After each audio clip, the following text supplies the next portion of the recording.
오늘 기쁨의 샘에서 물을 깃는 사람들이라는 제목으로 하나님의 말씀을 전하겠습니다. 근본이즘이라는 말이 트렌드 코리아 2026 챕터 10번째 챕터에 나와 있는 표현입니다. 인공지능 AI의 폭발적인 발전과 과도한 이 변화에 대하여 반작용도 나타나는 그런 현상이 지금 두드러지고 있습니다. 그것은 인간만이 가지는 가치, AI 혹은 기계가 제공해 줄 수 없는 것이 있지 않을까라고 하는 것에 대한 목마름입니다. AI가 모든 것을 우리의 삶 가운데 해결해 주다 보니 뭔가 공허해요. 그래서 AI가 못 해주는 것도 있지 않나? 라고 하는 질문을 계속 하게 되는 거예요. 그 움직임을 근본이즘, 다시 근본으로 돌아가자라고 하는 열망들이 인간 사회 속에 감지됩니다. 이러한 인간의 근본적인 문제는 결코 알고리즘이 예측하고 통제할 수 있는 영역이 아니고, 다양한 데이터를 확보하고 학습했다고 하더라도 AI가 인간의 삶에 충족시키지 못하는 영역이 있다는 거예요. 과학자들과 뇌과학자들조차도 인간의 영혼과 존재의 의미와 가치에 대해서는 증명할 수 없는 과학의 탐구 범주에서 벗어난 주제라고 인정합니다. 물질 세계를 과학자들이 연구하지 비물질 세계를 어떻게 과학이 연구할 수 있으며 비물질 세계를 어떻게 증명해낼 수 있습니까? 그래서 뇌과학자들도 인간의 존재 가치와 인간의 어떤 그 존엄에 대한 부분에 대해서는 더 이상 말할 수 없는 거예요. 오히려 이런 부분들은 신학이나 철학이나 인문학의 영역으로 분리할 수밖에 없습니다. 학문으로 친다면요. 우리는 AI 시대를 살아가고 있습니다. 얼마 전 대통령의 인터뷰에서는 초-AI 시대라는 표현을 등장시키기도 했습니다. 이러한 최첨단 인공지능 시대에 과연 우리의 행복 지수는 높아지고 있을까요? 예전에는 상상도 할 수 없는 최첨단의 과학 기술이 이미 우리의 삶 가까이에 다가와 있지만, 과연 우리는 행복하다고 느끼고 있을까요? 정말 우리는 기쁠까요? 우리에게 기쁨이 회복되고 있습니까? 이 질문 앞에 우리는 겸손히 하나님의 말씀을 들어 살피는 것이 필요합니다. 하나님께서는 우리를 지으시니요, 우리를 잘 아시는 분이시기 때문에 그렇습니다. 그러나 성경에는 놀랍게도 기쁨이 무엇인지에 대해서 굳이 정의하고 있지 않습니다. 사랑에 관하여는 오래 참는 것이다, 무례히 행하지 않는 것이다, 시기하지 않는 것이다 라는 등의 내용들이 등장하기도 했습니다. 우리 지우, 사랑장이 성경에 어디에 있죠? 사랑장. 다시 한번 생각해 보세요. 그거는 믿음장인 것 같고, 사랑장 고린도전서 13장이죠. 고린도전서 13장을 보면 사랑이 뭐냐? 어느 정도는 설명하고 있습니다. 그런데 성경 어디를 찾아봐도 기쁨이 무엇인지에 대하여 정의하고 있지 않아요. 설명하고 있지 않아요. 왜 그렇습니까? 기쁨은 누구나 무엇인지 알기 때문이에요. 그리고 기쁨이 좋다 하는 것도 누구나 알고 있습니다. 그러면 성경은 기쁨에 대해서 전혀 언급하고 있지 않냐? 그렇지 않습니다. 성경은 창세기부터 계시록까지 기쁨이라고 하는 단어를 엄청나게 많이 사용합니다. 근데 굳이 기쁨이 무엇인지를 설명하는 대신에 기쁨에 대해서 어떤 말씀이 기록되어 있냐면 무엇이 참된 기쁨인지, 무엇이 진정한 기쁨인지, 그 말인즉슨 일시적인 기쁨도 있고 거짓 기쁨도 있고 유사 기쁨도 있다는 것을 성경은 소개하면서 참된 기쁨이 무엇이며 진정한 기쁨이 무엇인지에 대해서 성경은 기록하고 있을 뿐이라는 거예요. 오늘 우리는 요한복음 17장의 대제사장적 기도, 예수님의 대제사장적 기도인 이 요한복음 17장의 13절에 나와 있는 그 예수님의 기쁨이 무엇인지를 우리는 좀 같이 오늘 말씀을 통해서 같이 한번 생각해 보려고 합니다. 주님의 그 기쁨은 무엇으로도 대체 불가능한 영원하고 참된 기쁨이기 때문에 그렇습니다. 오늘 말씀 속으로 같이 함께 들어가서 함께 살펴보도록 하겠습니다. 첫 번째는 우리 예수 그리스도만이 기쁨의 샘이라는 거예요. 우리 올 한 해 우리 표로 걸었던 이 말씀은 샘의 근원에서부터 물을 깃는 사람들이라는 거예요. 물은 샘의 근원에만 있는 것이 아닙니다. 물은 많이 깔려 있습니다. 어디 시냇물에도 흐르고 있고요. 어디 물에 웅덩이에 고여 있기도 하고요. 다양한 물들이 있습니다. 물탱크에도 물이 있지요. 물은 다양한 곳에 있습니다만 우리가 마시고자 하는 물은 어떤 물이냐 하면 샘의 근원에서부터 나오는 리빙 워터라는 거예요. 우리가 먹고 싶은 물은 여기 홍수 나서 그냥 이게 깔려 있는 그런 물이 아니고요. 그냥 눈이 녹아가지고 저기 어디 그 웅덩이에 이렇게 들어있는 구중물이 아니라 우리가 먹고 살 물은 리빙 워터, 샘의 근원에서부터 나오는 물이라는 거예요. 그리스도인들의 그 기쁨의 근원도 어디에 있다고 우리는 믿습니까? 그리스도인들은 적어도 인생의 진정한 기쁨의 근원은 삶의 환경이나 조건이나 어떤 사람에게서나 어떤 기계에 의존하여 기쁨을 누리는 것이 아니라 기쁨은 바로 샘의 근원이신 예수 그리스도께로부터 온다라고 하는 것을 고백하는 사람들이 바로 그리스도인들입니다. 그러나 많은 사람들은 삶의 환경이 나아지고 조건이 충족되면 기쁘리라고 생각합니다. 그래서 다들 더 좋은 직장, 더 편안한 집, 더 안정된 자리를 갖게 되면 기쁨이 저절로 찾아올 것이라고 기대합니다. 하지만 인생의 진정한 기쁨은 그러한 방식으로 채워지지 않고 그러한 것들은 또 다른 갈증을 우리로 하여금 만들어낼 뿐입니다. 잠시 기뻐하는 것 같지만 금방 결핍이 찾아오고 세상의 것들은 결코 그 만족이 오래 가지 못하다는 거예요. 왜 그렇습니까? 피조물은 피조물을 만족시키는 기쁨, 그 기쁨을 줄 능력이 없기 때문이에요. 이는 샘의 근원에서부터 물을 깃지 않고 잠시 비가 내려 생긴 우수나 어디서부터 왔는지 알 수 없는 무근원수에서부터 우리 물을 마시면 결코 우리는 참된 만족과 생명력을 얻을 수 없다는 거예요. 피조물은 피조물을 기쁘게 할 수 없어요. 피조물은 피조물을 만족해 할 수 없어요. 피조물은 오직 창조주 하나님, 그 하나님의 보좌로부터 나오는 그 생명력, 그 진정한 기쁨의 물을 마시는 자만이 진정한 기쁨을 얻을 수 있다는 거예요. 그러니까 AI가 우리의 삶을 편하게 할 수는 있지만 절대 우리를 행복하게 만들어줄 수 없다는 걸 여러분 믿으십시오. AI가 우리를 행복하게 만들어줄 수 있다면 우리는 이미 AI에게 속한 자입니다.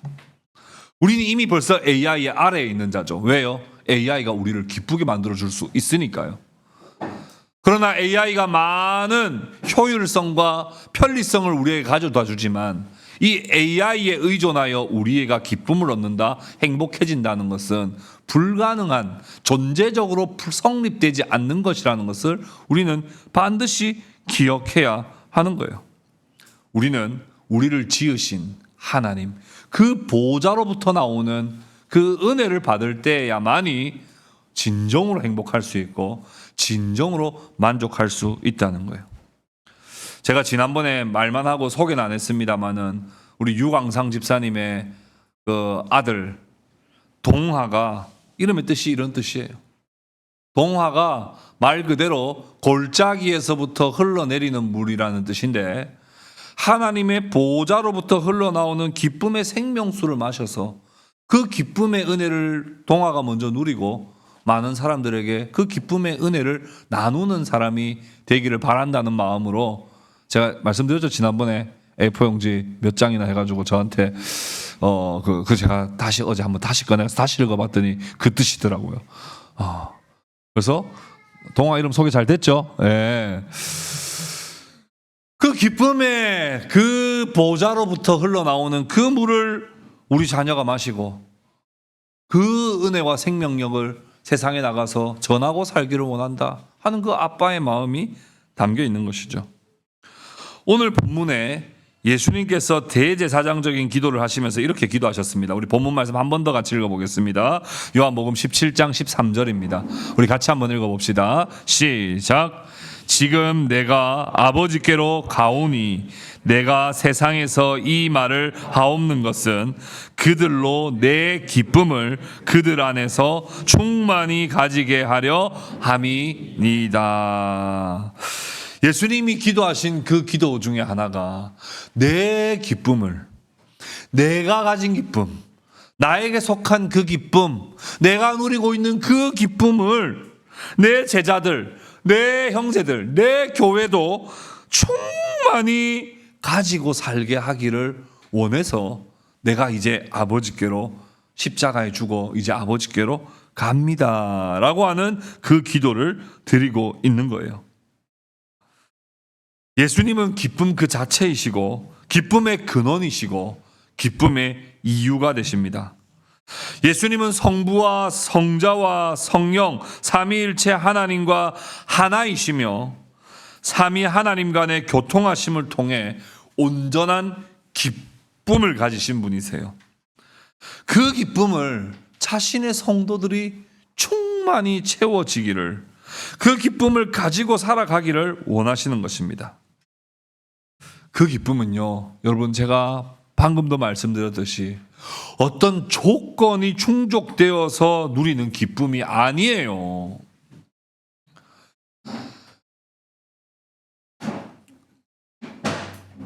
우리 교회 최근에 이제 차를 뽑으신 분들이 많아요. 제가 차를 뽑으신 분들 다 저한테 목사님 차 뽑았습니다 이렇게 다 보면요, 기쁨이 가득해요. 막 차를 한대 어떻게든 뽑았다는 그 기쁨이 얼마나 가득한지. 그것도 기쁜 일이죠. 감사한 일입니다. 그렇지만 어떤 조건, 차가 없었는데 너무 불편했는데 내가 그래도 타고 다닐 수 있는 차가 생겼다고 하는 그 기쁨과 주님이 우리에게 주시는 그 기쁨은 질적 양적으로 비교할 수 없는 참된 기쁨이라는 거예요.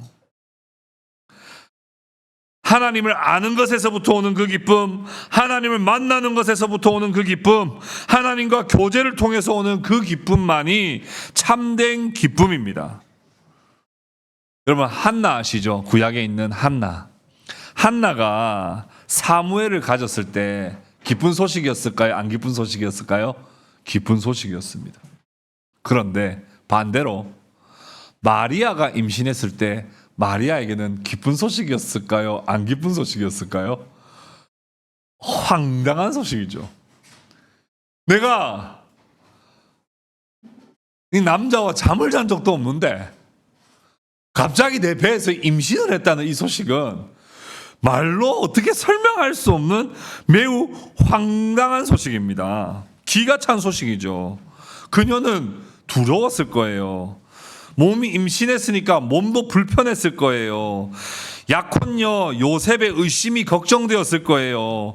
가족들과 이웃들이 자기를 어떻게 바라볼까 생각하면 정말 생각도 하고 싶지 않고 정말 최악의 상황이 펼쳐졌습니다. 마리아에게 웃을 일이 없어요. 그때 누가 와가지고 맛있는 거 먹으러 가자 한다고 기쁘겠습니까? 안 기쁩니다. 누가 와가지고 뭐 선물 준다고 해서 기쁘겠습니까? 안 기쁩니다. 지금 너무 이 조건적으로 봤을 때는 마리아에게 너무 황당하고 너무 지금 불쾌한 소식입니다.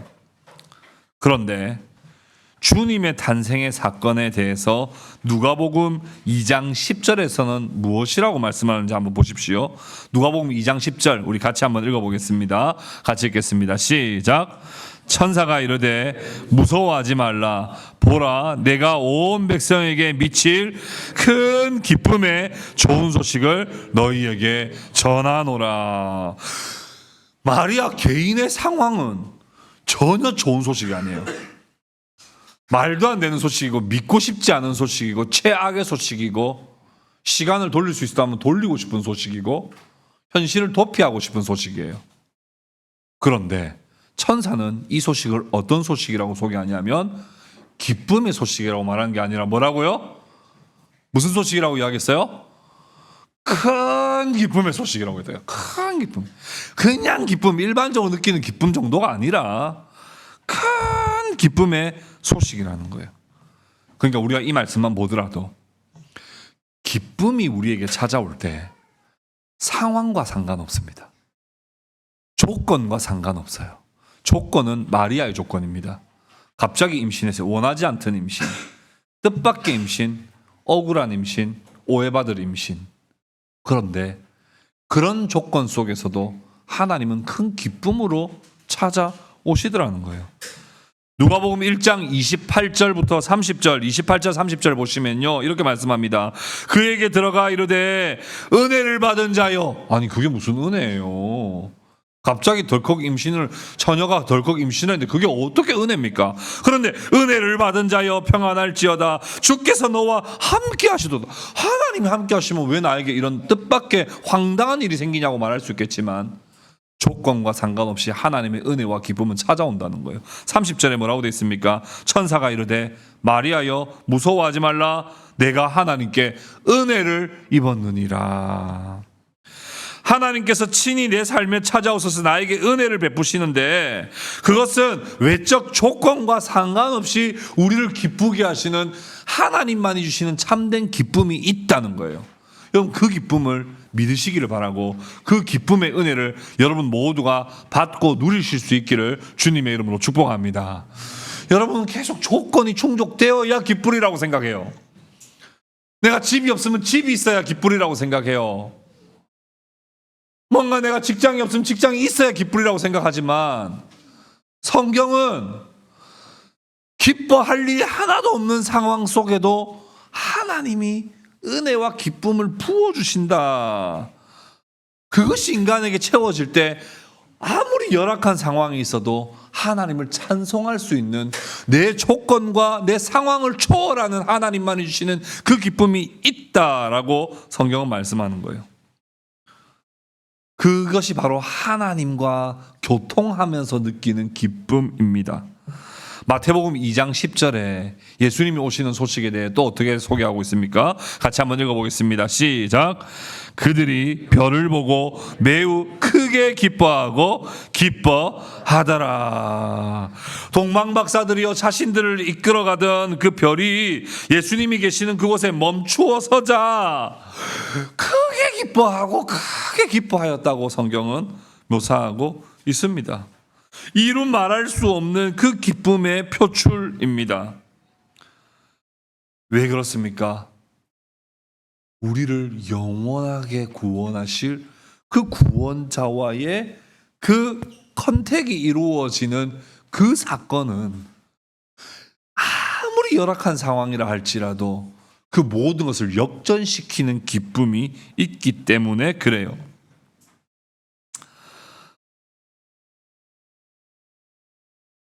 왜냐하면 예수님만이 기쁨의 근원이시기 때문에 그렇습니다. 우리 구주 예수 그리스도께서 우리에게 자신의 기쁨을 채우시기를 원하셔서 우리 예수님이 십자가 지시기 전에 예수님께서 아버지께 기도하시면서 이렇게 기도하셨죠. 아버지요, 내 기쁨이 그들 가운데 충만히 가지도록 은혜를 베풀어 주십시오. 사랑하는 형제자매 여러분, 제발 부탁드리겠습니다. 다른 곳에 가서서 기쁨을 구걸하지 마십시오. 기쁨을 돈으로 살 수 있다고 생각하지 마십시오.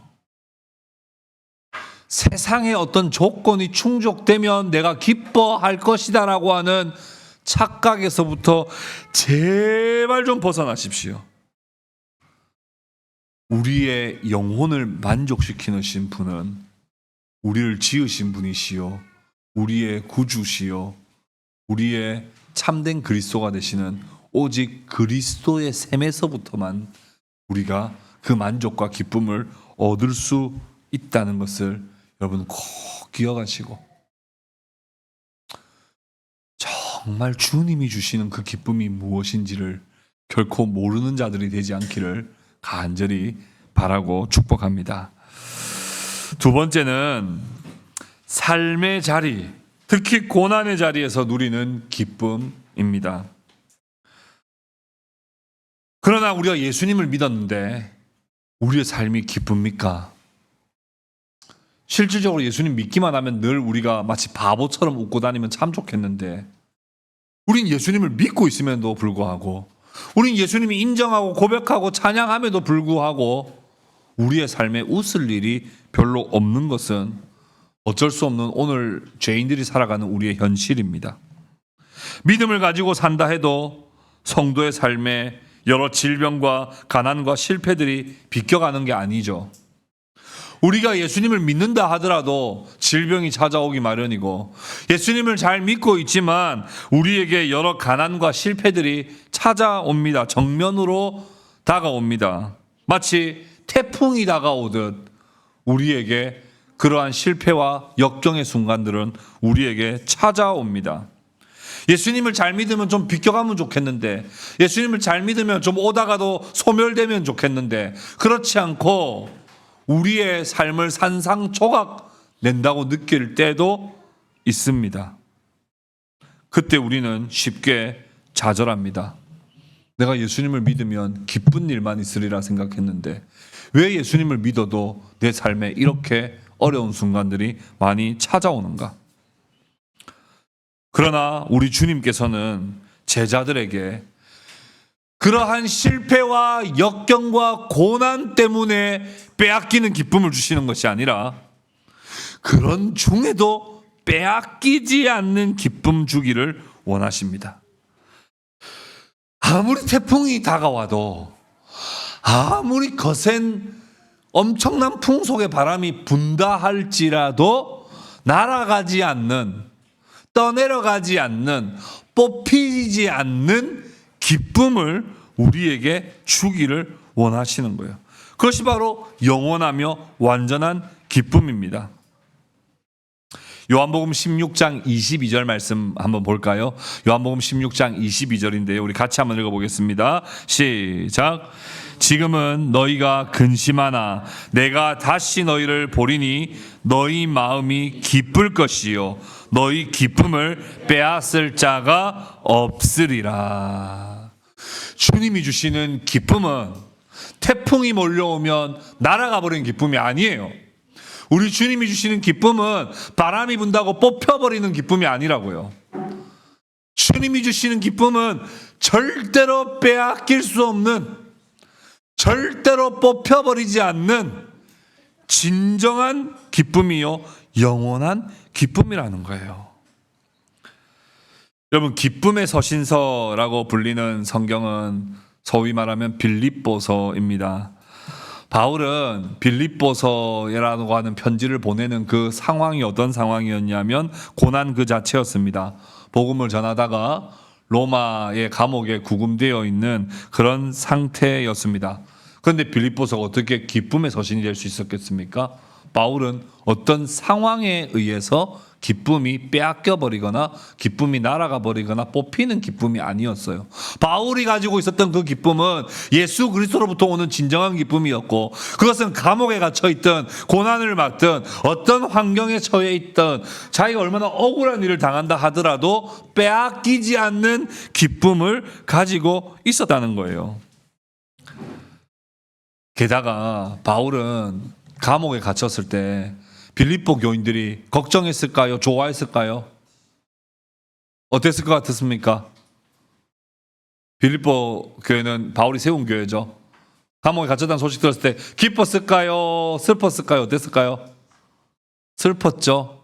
많은 사람들은 슬펐습니다. 근데 오 예스 하는 사람도 있었어요. 바울을 시기하던 사람들도 있었어요.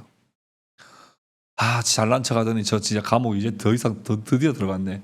웬만하면 안 나오고 저서 죽었으면 좋겠다. 이런 생각하는 사람도 있었단 말이에요. 그런 사람들이 설교를 하고 목장 모임을 하고 조별 모임하고 이렇게 할 때마다 무슨 말 했겠습니까? 옛날에 바울이 그런 식으로 가르쳤는데 그거 좀 틀렸다고. 바울이 옛날부터 그런 거 강조했는데 그거 그러니까 어떻게 됐느냐고. 잘 믿는데 저런 일이 있겠느냐고 막 하면서 바울을 엄청나게 험담하고 바울이 지금까지 가르쳤던 복음에 대해서 매우 반대적인 입장을 많이 이야기했어요. 그 소식을 바울이 감옥에 있을 때 전해 들은 거예요. 바울의 마음이 어땠겠습니까? 기쁨을 빼앗겼을까요? 안 빼앗겼을까요? 여러분 같았으면 저 벌써 지금 여러분 감정이 벌써 하고 있어요. 지금 벌써 기쁨 벌써 여러분도 그런 상황 겪지도 않았는데 벌써 여러분 기쁨 지금 빼앗겼어요. 화나죠? 근데 바울은 기쁨을 빼앗기지 않습니다. 빌립보서 1장 18절 보십시오. 빌립보서 1장 18절에 바울은 이렇게 이야기합니다. 그러면 무엇이냐? 거칠애로 하나 참으로 하나 무슨 방도로 하든지 전파되는 것은 그리스도니 이로써 나는 기뻐하고 또한 기뻐하리라. 그 사람이 그래도 나를 욕하긴 했지만 예수님을 전했어? 그랬더니 네, 바울 목사님을 욕하긴 했는데요. 복음은 전했어요. 그럼 됐네. 아니 뭐 나는 욕해도 돼. 나는 원래 욕 먹어도 되는 사람이고 예수님만 전했으면 됐다. 뭐 내 방식만 맞는 게 아니고 그 사람 방식도 맞지 뭐. 아 너무 기쁘다 그러면서 예수님이 전해줬다는 것 때문에 바울은 기쁨을 빼앗기지 않고 기뻐하고 또 기뻐하더라는 거예요. 억울하고 원망스럽고 불안한 상황이라 생각될 수 있지만 바울은 빌립보서 서신 전체에 기쁨이라는 표현을 얼마나 많이 썼는지 모릅니다. 자기 감옥에 있는 추운 감옥에 갇혀 있으면서도 기쁨을 빼앗기지 않는 거예요. 빌립보서 3장 1절입니다. 우리 같이 한번 읽어볼까요? 같이 읽읍시다. 시작. 끝으로 나의 형제들아 주 안에서 기뻐하라. 너희에게 같은 말을 쓰는 것이 내게는 수고로움이 없고 너희에게는 안전하니라. 거듭 반복했다는 거예요. 주 안에서 기뻐하라. 주 안에서 기뻐하라. 주 안에서 기뻐하라. 빌립보서 4장 4절에서는 주 안에서 항상 기뻐하라. 내가 다시 말하노니 기뻐하라. 여러분 바울이 강조하고 싶은 건 뭔 것 같아요? 딱 봐도 기뻐하라. 예수 믿는 삶, 복음 전하는 삶 살면 나처럼 이런 어려움 다 당하게 돼 있다는 거예요. 근데 그런 중에도 기뻐하라는 거예요. 왜요? 우리가 가지고 있는 기쁨은 조건이 충족됐을 때 느끼는 일시적인 기쁨이 아니라 우리에게 주시는 주님의 기쁨은 어떤 비바람이 몰아쳐도 흔들리거나 뽑히지 않는 진정한 기쁨이기 때문에 그 기쁨을 누리라고 계속 권면하고 있는 겁니다. 이것은 윤리적 성숙함을 이야기하는 게 아니에요. 여러분 덜 성숙한 사람보다 성숙한 사람은 조금 더 허허허 합니다. 조금 덜 성숙한 사람들은 금방 버럭하지만 조금 윤리적 성숙한 사람도 허허허 이거 이야기하는 거 아니죠 지금? 아니면 지금 긍정의 힘 이야기하는 거예요? 맞습니까? 여러분 가급적이면 긍정적으로 생각하세요 이런 말입니까? 아니에요. 바울이 분명하게 딱 꼽아서 이야기하고 있는 기쁨은 예수님으로부터 오는 기쁨을 말하는 거예요. 긍정의 힘 아니에요. 윤리적 성숙함 아니에요. 낙관론 아닙니다. 이건 샘의 근원에서부터만 오는 그 리빙 워터를 마신 자만이 누릴 수 있는 주님이 주시는 참된 기쁨이라는 거예요. 이 고백에 대해서 우리 여름 수련회 우리 철로역정을 같이 공부했습니다만은 혹시 철로역정의 저자가 누군지 기억하시는 분 계세요? 존 번연 아직도 다 기억하고 계시네요. 이 존 번연 목사님이 이렇게 해석을 했습니다. 이렇게 어떻게 해석했냐면 하나님이 덧셈을 하실 때는 뺄셈을 하시고 뺄셈을 하실 때는 덧셈을 하신다 이렇게 표현해요. 이게 무슨 말이냐 하면 바울은 복음 전하다가 감옥에 갇히기도 하고 두드려 맞기도 하고 돌에 맞기도 하고 억울한 일도 많이 당했습니다. 뿐만 아니라 성경에는 뭐라고 표현해요? 바울이 평생에 가졌던 육체의 가시가 있다 그래요. 정확하게 그 가시가 뭔지는 모릅니다만 평생 앓고 살았던 병이 있었던 것 같아요.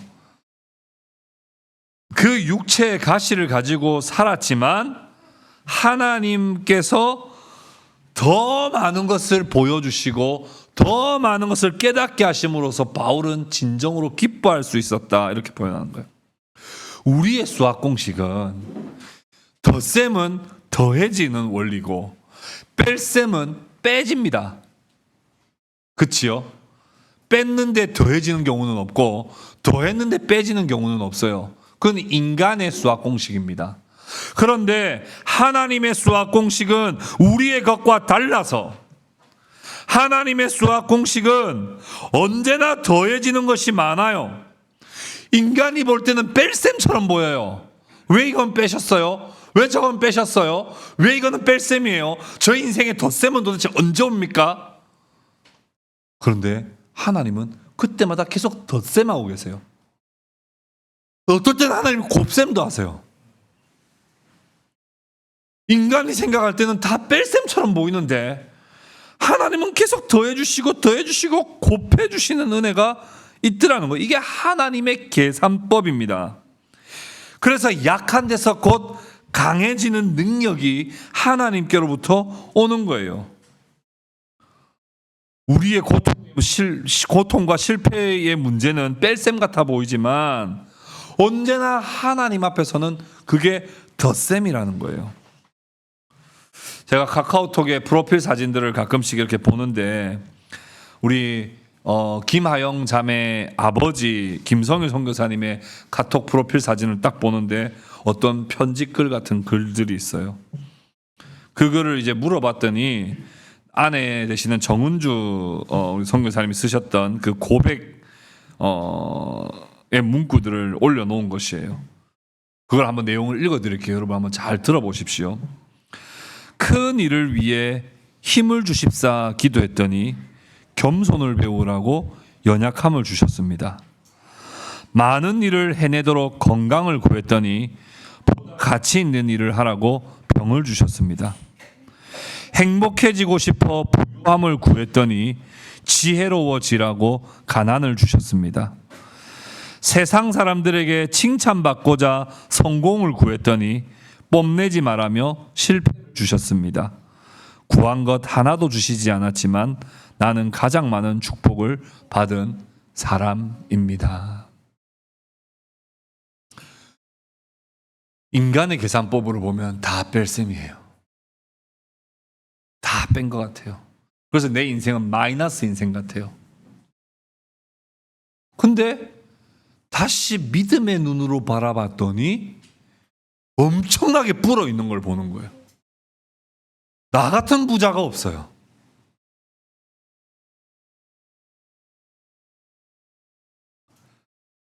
고난 중에 우리가 고백해야 할 믿음의 고백이 바로 이런 고백입니다. 바울은 정말 열악한 상황 속에 있었지만 바울이 고백하는 건 찬송과 기쁨의 노래밖에 없었어요. 예수님께서도 산상보훈 말씀을 통해서 이렇게 말씀을 하셨죠. 마태복음 5장 11절 12절입니다. 같이 읽어보겠습니다. 시작. 나로 말미암아 너희를 욕하고 박해하고 거짓으로 너희를 거슬러 모든 악한 말을 할 때에는 너희에게 복이 있나니 기뻐하고 즐거워하라. 하늘에서 너희 상이 큼이라.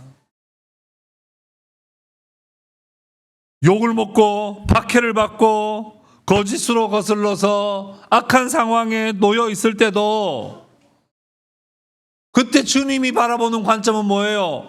인간은 다 벨셈이라고 생각했지만 하나님의 영적인 눈으로 바라볼 땐 그게 다 덧셈으로 보이는 거예요. 그러니 기뻐할 수밖에 없고 그러니 감사와 영광을 돌릴 수밖에 없는 거예요. 이게 믿음의 비결입니다. 여러분, 믿음의 비결은 딴 게 없어요. 예수님의 동생 야고보는 야고보서에서 뭐라고 말했습니까? 야고보서 1장 2절에 같이 읽어봅시다. 시작.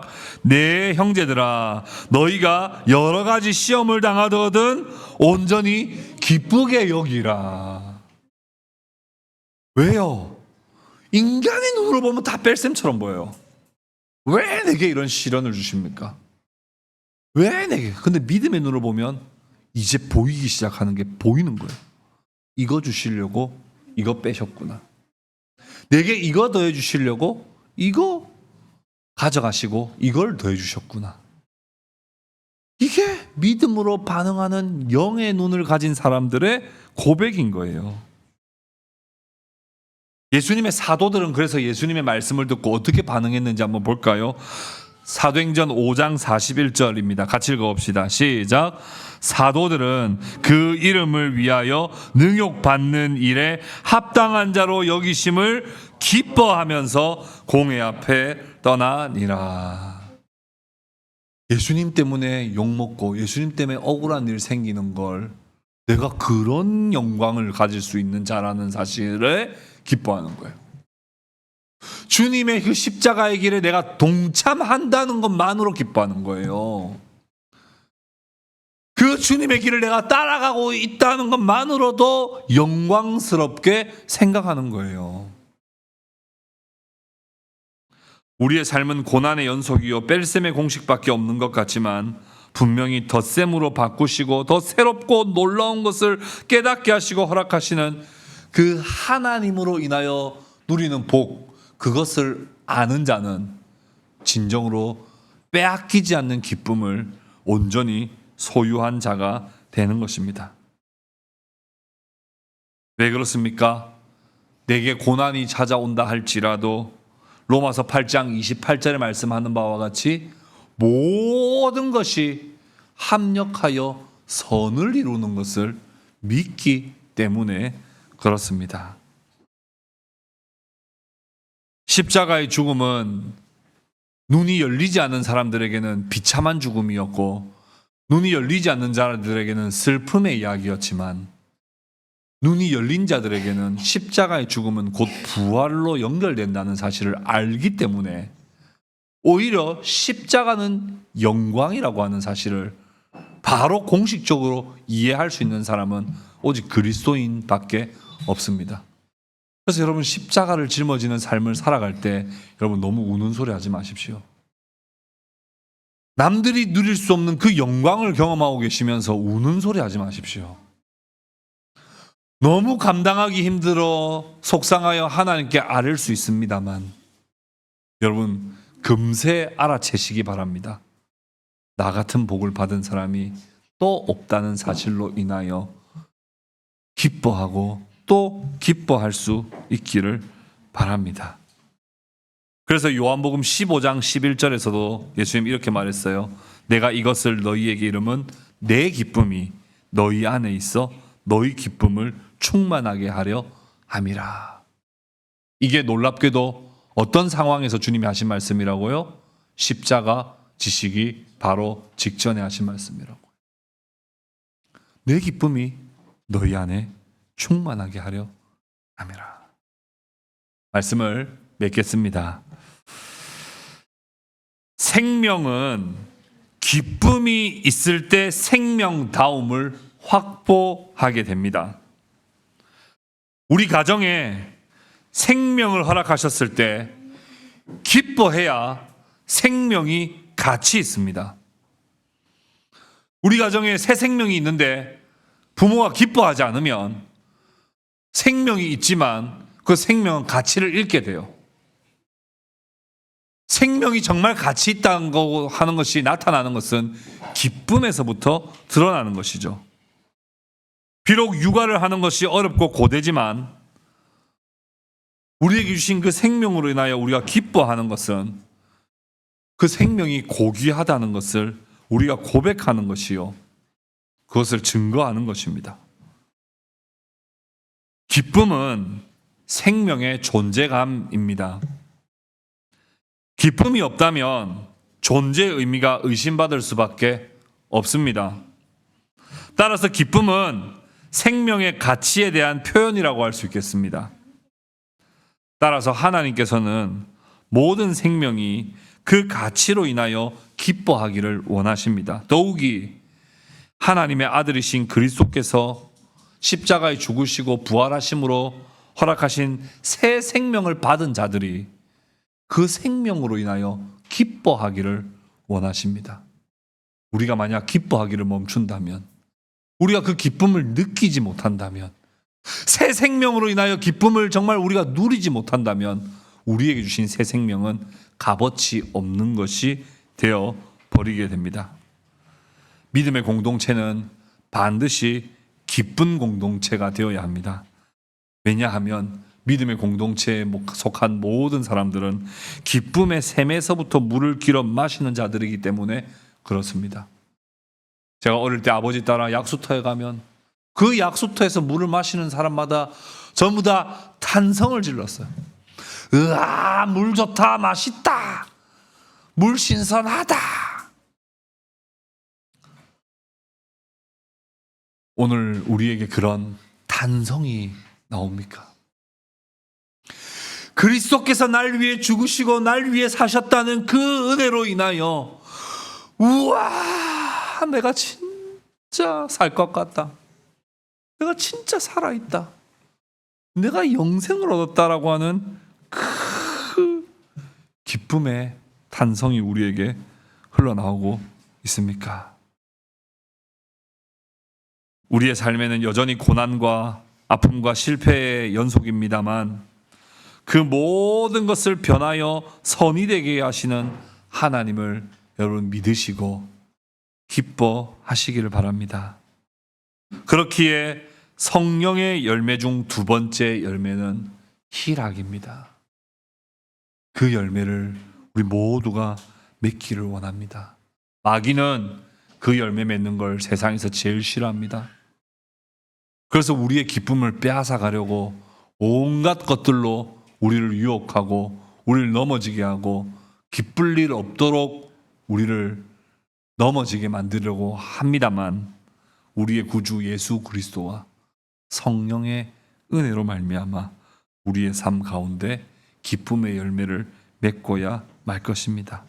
예수께서 대제사장으로서 기도하시기를 내 기쁨이 그들 안에 충만하게 하소서라고 하셨던 그 예수님의 기도는 반드시 응답될 것입니다. 아멘.